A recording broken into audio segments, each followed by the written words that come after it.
Yesterday, I had a client of mine, a young startup founder who is in Bangalore, who we have worked with for some time, helped him raise some capital in the past, and now he's directly traveling to the US to meet with investors for another round of capital for a thriving startup in Bangalore. Now, he was clearly distressed and worried about his upcoming visa because of the US rules that have recently come up.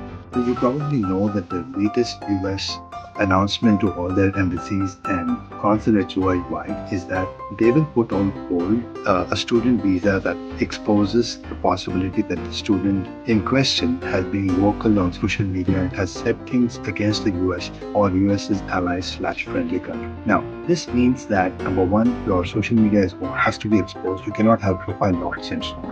Number two, you should know that what you said can be held against you and can be a valid reason to cancel your visa or permit you to not travel abroad. Now, as far as we are concerned, right now the announcement is only for students, but there is no necessarily any rule that says tomorrow it cannot get extended to parents, to businesses, business visa holders, to entrepreneurs who are working on business travel, or for journalists, or for researchers, or professors, or anybody. So this means that your social media footprint can be now used against you and could be a factor to not permit you inside the country. Without getting into good or bad, this is currently the situation, and I believe this is going to get effective from the July 1st, which is a week from now. Also, there's a very good chance that if you said something against US friendly countries, that might also be held against you.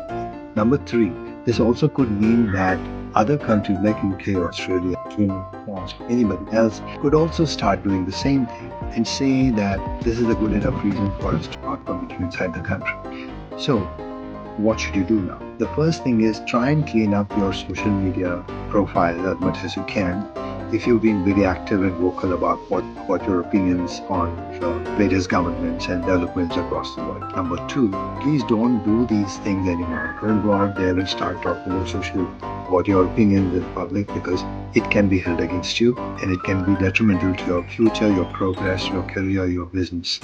So don't get into those things. Number three, be careful about what you say out there in the public in any mode, be it the podcast or YouTube or even just Facebook or Twitter.